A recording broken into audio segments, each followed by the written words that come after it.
Groove Builders, welcome to the workbench. We have our Metal Earth electric bass guitar. Let's go ahead and take a look at the back. On the back, we have some instructions on how to build our model, followed by some information on what the electric guitar is. Then, just below that, we have a QR code which we can scan to get a 360 look at our model, and at the bottom here, we have a difficulty rating of just over easy. This should be pretty straightforward. Finally, on the left-hand side here, we get a look at some other models that Metal Earth offers. Groovers, let's go ahead and open up our package.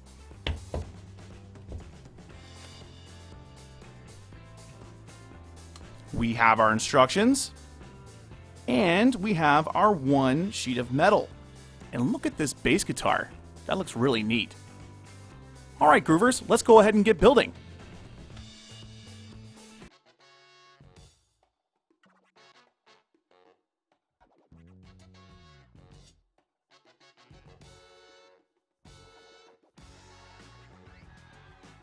And there we go, Groove Builders. We have all of our parts needed for that first page of building. Now the first thing we're going to be doing is grabbing part 1, just putting it over to the side, and then grabbing part 2 here. Now we have 2 of these little things here. And what we're going to be doing is making these into little cylinders. These are pretty easy to do. Now I'm using my step mandrel here. You can find one of these very easily at a lot of tool suppliers, especially like jewelry suppliers. They're very inexpensive.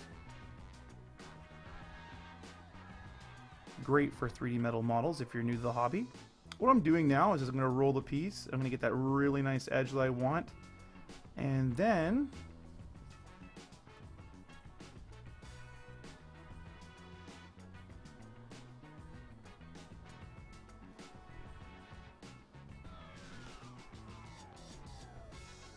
there we go, our first one. Now I don't normally recommend capping those. You don't necessarily want to do that. And the reason why you don't want to cap them is because it actually makes it a little bit harder for you to put it into the guitar. And I'll show you what I mean in a moment. I'm going to leave this one uncapped and you'll see how easily it goes versus the other one. So again, starting big. There we go. Okay, so now that one I'm going to leave, what's it called, uncapped. We'll put that one down here. Now we're going to grab part 1 here, and we're going to take our cylinders that we just formed, and we're going to place them in. Now, if you remember, like I said, it's better to keep them uncapped, and here's the reason why. I can hold it in one hand, and then guide my pieces into their places. There we go. Now that I got that in place, what I'm going to do is I'm going to twist her. The tool I'm using here is a tab bending tool. You don't need this tool, but man, it is a really nice tool to have. It makes things a lot easier for you when it comes to attaching different bits of detail onto your models. Now, like I said before, this one here is going to be a little bit harder. You see, I can't pick it up with my tweezers, so I almost have to fiddle with it to get it in place. Now, again, that was actually pretty easy, but it's not always that easy. Okay, there we go. First 2 pieces added to our model. Now we gotta do one more of these guys.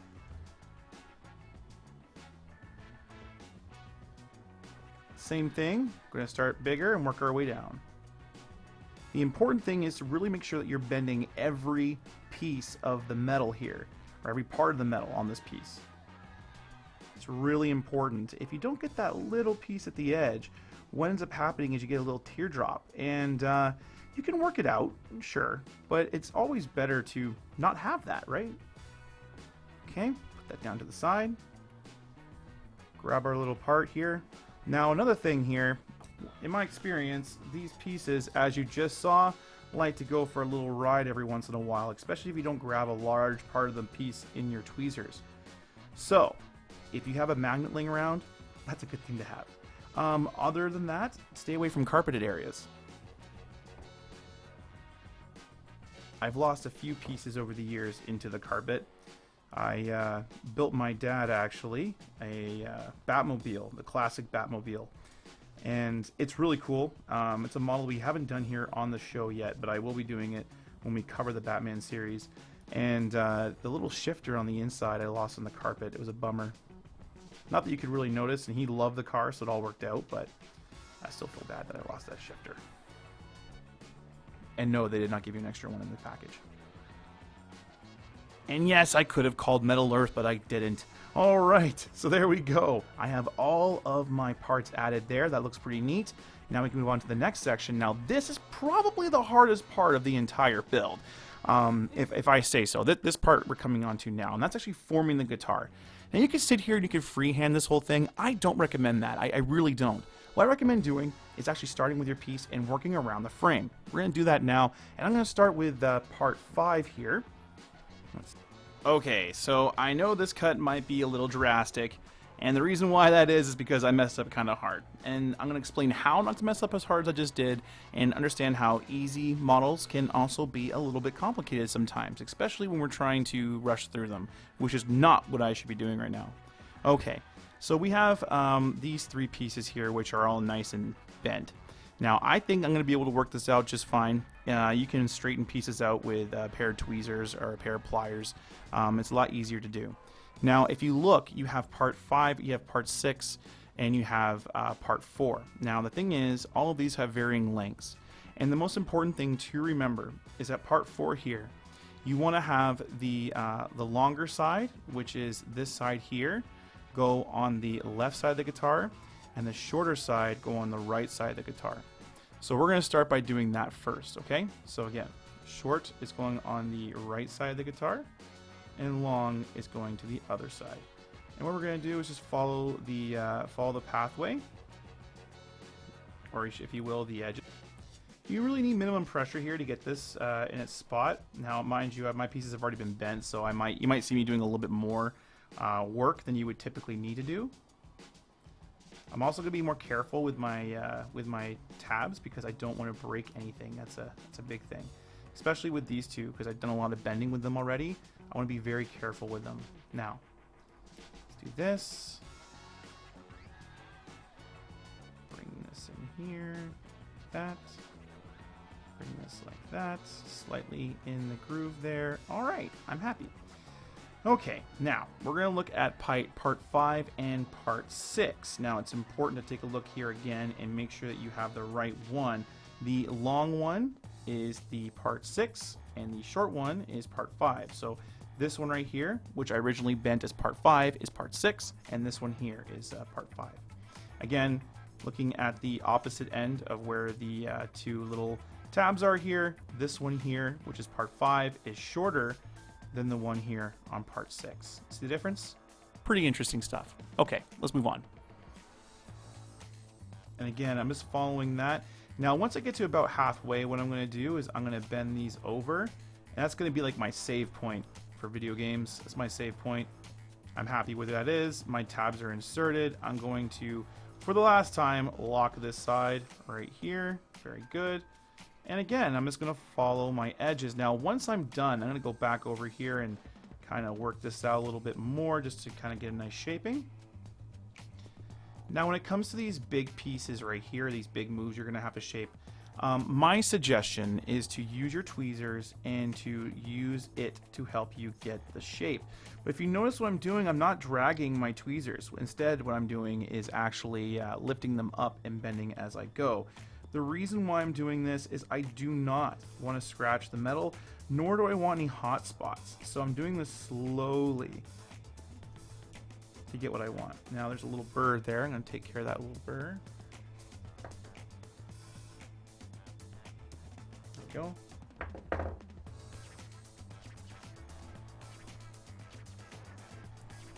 And you can even use your fingers here. You don't have to use tweezers.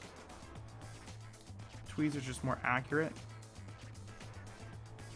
And if you're not using gloves, oh boy, this will be really easy for you. There we go. Way better. Just touched it up a little bit. Okay, now this side here. My bass guitar got a little bit beaten up. And you know what? I'm going to blame it on the roadies. Okay, let's do the same thing here. Again, just continuing to follow our edge. And this is where it gets a little bit more complicated because you have to go back down here again. I'm going to push my gloves on a little bit here and then bend down with my finger and try that out. Yeah, I got a little bit caught up there. Again, just doing small manipulations with my tweezers.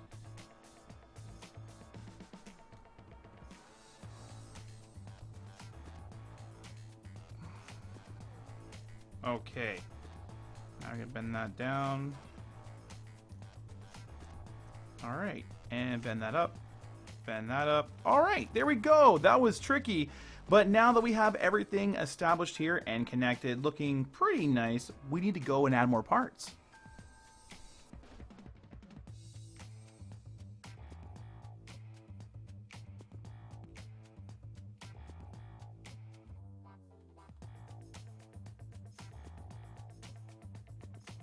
And there we go, group builders. We have all of our parts needed to build our electric bass guitar.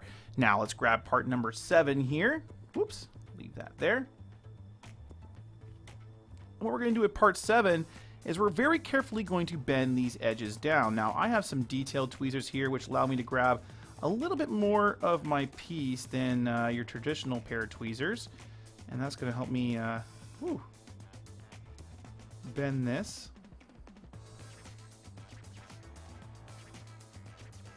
You know what? I'm actually going to use my pliers. This is just a better way of grabbing bigger pieces. And I don't want to scratch anything. That's the big thing here.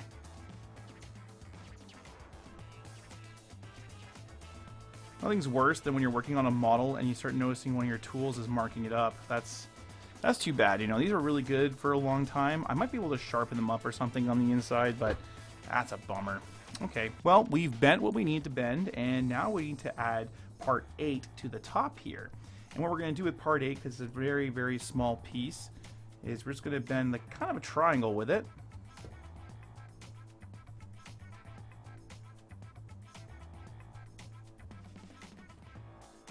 Just like that. And now to make your life a little easier, we're also going to bend these little tabs here as well on either side.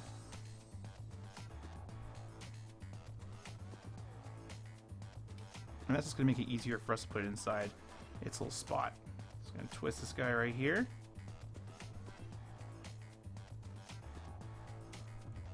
Okay. Looking good, looking good. And now we're going to add this onto our guitar that we've already made. But what I'm going to do is bend these tabs down first. Again, this just makes it a lot easier on us. There we go.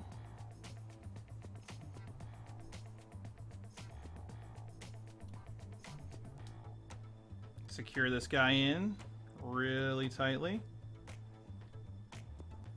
All right, I like that. Let's move on to our next piece here. That's going to be attaching part 9. This is just the back detail here. Now, the way we formed this part is the same way we formed our guitar on the lower end. Same thing. We want to go and just kind of follow how this is made. It's a pretty drastic bend right off the hat.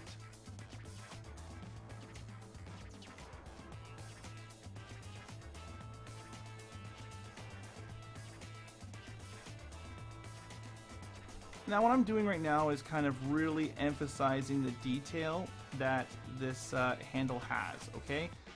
Don't do this until you have it secured.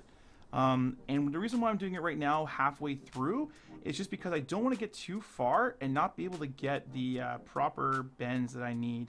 Just remember this, some of these are really hardcore. You have some really good, almost 90-degree bends on there, which are very intimidating.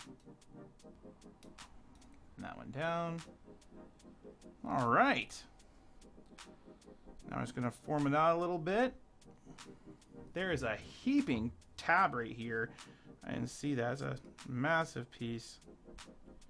But she's gone now, and I like this a lot. That top tab has to be secured. Let's do it. Cool. All right, we got all those secured. Now we can move on to the strings. Now, this is a very delicate part, as you can see, and what I'm going to do to kind of help me get through this is use 2 pairs of tweezers, these ones here and the ones I was already holding. And move these aside. The bottom, really simple. We won't need 2 tweezers for this, just a simple box.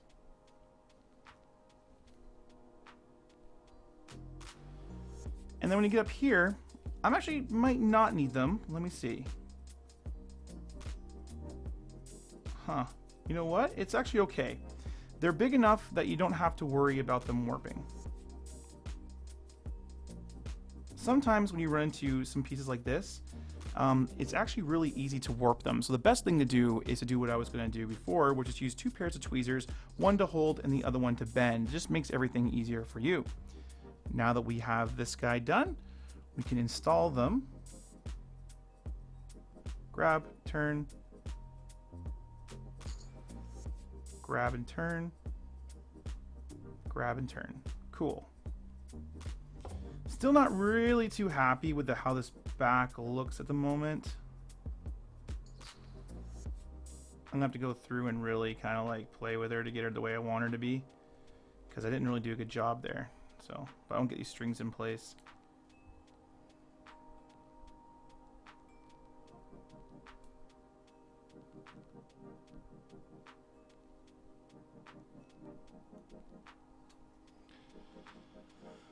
There's our strings all added on. Now, when we go put this back piece on, it will actually help us form this back pier as well. And we're going to do that now. So let's do that.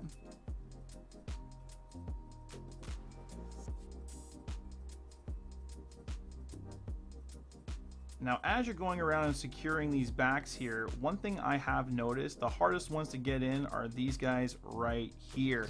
Just really take your time. Don't forget that those strings on the front you can push down, and then, well, that detail is kind of flat. You can always, of course, maybe kind of make it pop back out, but just be careful. You don't want to ruin any of that hard work that you've already done. There we go. Popped it right into place. Perfect. I couldn't have asked for that to have been smoother.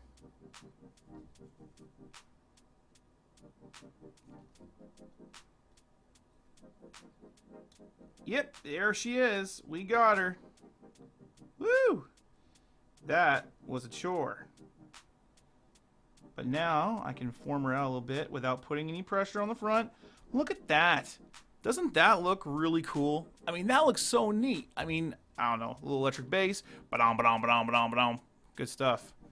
And, you know, we can push the strings up if we need to. I think we're okay, though. All right, cool. Put that down. Now for the almighty stand. Okay. Now the stand is actually pretty simple. What we're going to do is just kind of put a little bit this way, a little bit this way, and then we're going to pull this little back guy like that. All right. And now, okay, and there is our bass guitar.